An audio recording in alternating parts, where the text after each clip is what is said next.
¿Qué onda, carnales? ¿Cómo están? Fíjense que ya estamos de nuevo aquí en el seminario Anacleto, la secundaria del seminario. Y déjenme decirles, si de repente me ven así como con el ojo cheche, es porque acabo de salir de dar 4 clases seguidas a los de tercero de secundaria, a los cuales les mando un afectuoso saludo. Déjenme decirles que yo debo mucho en la cuestión de la educación. Digamos que no fui tan buen alumno y pues bueno, creo que estoy pagando lo que debía. Y ahora regresamos con un tema que es bastante interesante, no sin antes decirles que ya está de nuevo Lázaro con nosotros. Sí, eres Lázaro, porque por su apostolado tiene que venir aquí al Anacleto. Entonces, como ya está contratado ya para 10 años, seguirá grabando estas cosas. ¿Y eres feliz, Lázaro?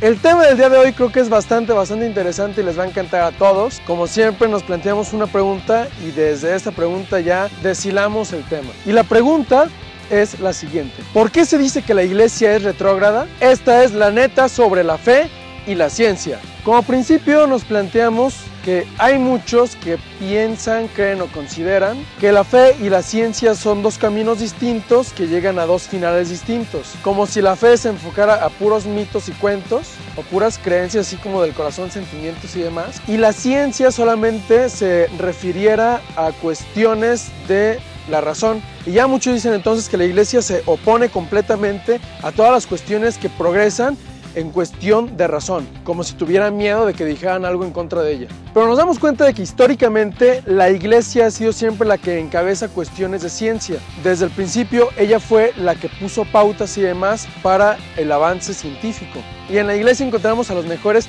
humanistas, filósofos, pensadores y demás que siempre han ayudado para el bien de la sociedad. Y de hecho, un ejemplo muy concreto lo tenemos en la fundación de las primeras universidades, que estas surgen de escuelas monásticas, escuelas de filosofía, de teología, de humanismo, que fueron convertidas en las primeras universidades. La primerita es la Universidad de Bolonia, en Italia. Ya después tenemos, por ejemplo, también la Universidad de Notre Dame, en París. En la Universidad de Notre Dame han estudiado muchas grandes personas, de entre ellos grandes filósofos y pensadores, por ejemplo, San Alberto Magno y Santo Tomás de Aquino, del cual ya hablamos en alguna de las metas. Total que unos vatos de ahí de Notre Dame se fueron a Inglaterra y fundaron también la Universidad de Oxford, que hasta ahorita también es de las más reconocidas mundialmente y es de las primeras fundadas desde ese entonces. Entonces vemos cómo la iglesia no se interponía al conocimiento científico, sino que desde el principio en el humanismo la iglesia comenzó con la fundación de universidades.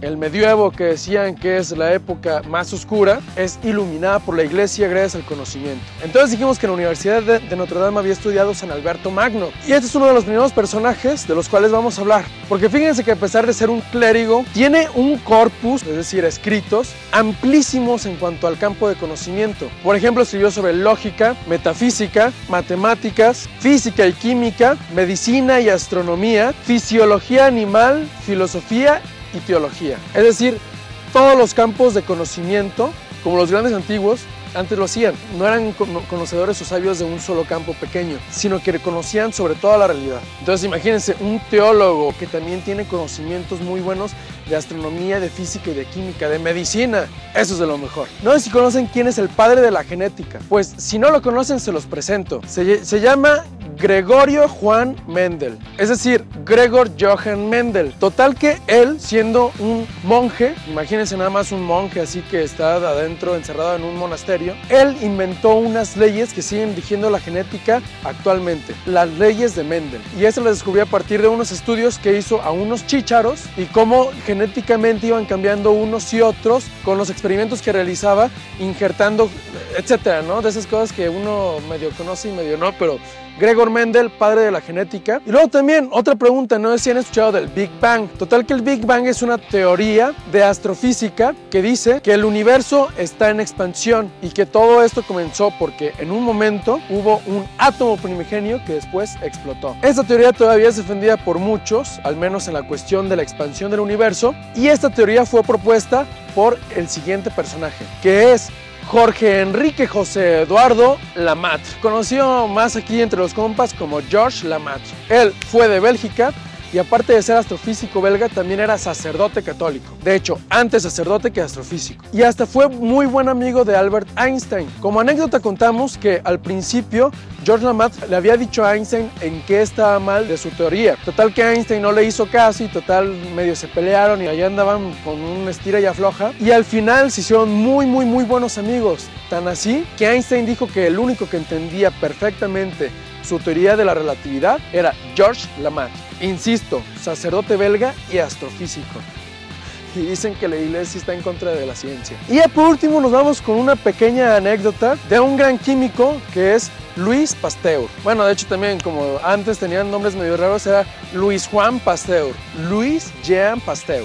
Total que él se encontraba una vez en un tren y estaba muy plácidamente leyendo un libro que tenía la pasta negra. Entonces llega un joven y se sienta al lado de él. El joven estaba leyendo algo sobre ciencia y demás. Tal que este joven le dijo al señor, este viejito que estaba leyendo la Biblia: Señor, no sé por qué está leyendo la Biblia, si contiene puras leyendas y mitos. Déjeme decirle que ya ahorita la ciencia puede refutar todo lo que dice ese libro. Entonces Pasteur le dijo: ¿seguro que me puede refutar todo lo que dice ese libro? Y el joven le dice: sí, claro que sí, ya la ciencia tiene todas las respuestas sobre el origen del universo y demás. Entonces el joven le propuso algo. ¿Sabe qué? Ya me voy a bajar en la siguiente estación y no tengo mucho tiempo para platicar con usted, pero si quiere, déjeme su tarjeta y ya yo le mandaré lo más pronto posible, porque es algo muy urgente, libros sobre ciencia, para que así pueda leer y pueda conocer y pueda darse cuenta de la realidad de las cosas. Entonces el viejito, muy plácidamente y muy feliz, muy contento, la verdad, sacó su tarjeta y se la dio. El joven, al levantar la tarjeta, vio que decía, no, espérate, profesor Dr. Louis Pasteur, director general del Instituto de Investigaciones Científicas, Universidad Nacional de Francia. Imagínense la cara de este joven al darse cuenta de que había sermoneado a un gran investigador, a un descubridor. Y ya de aquí entonces sale esta frase de Louis Pasteur que queda hasta la posteridad. Y dice: un poco de ciencia aparte de Dios, mucha nos aproxima. Y de esta manera nos podemos dar cuenta de que la ciencia no tiene todas las respuestas, la ciencia no es el absoluto, sino que hay cosas que no se pueden responder con pura ciencia. Por eso tenemos la filosofía que va más allá, por eso tenemos el pensamiento que trasciende la misma ciencia y el mismo empirismo material. Por eso la iglesia no se pelea con la ciencia, es decir, fe y ciencia no están peleados, sino que se ayudan mutuamente. En una encíclica de 1998 que se llama Fides et Ratio, es decir, Fe y Razón, de San Juan Pablo II, dice que la fe y la razón son dos alas que nos ayudan a llegar al conocimiento de la verdad. Qué bonito, ¿sí o no? ¿Verdad que estoy bonito?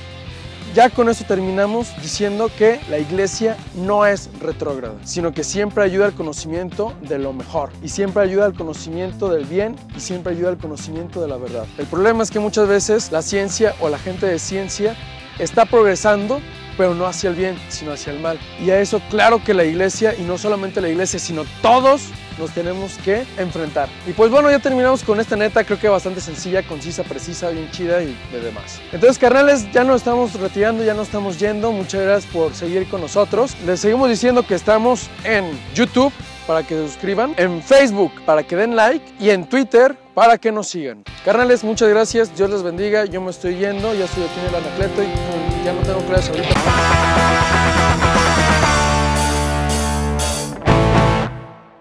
Adiós. Lázaro, ¿ya le puedes apagar? Sí, gracias. Qué mal eres. Sí, también eres.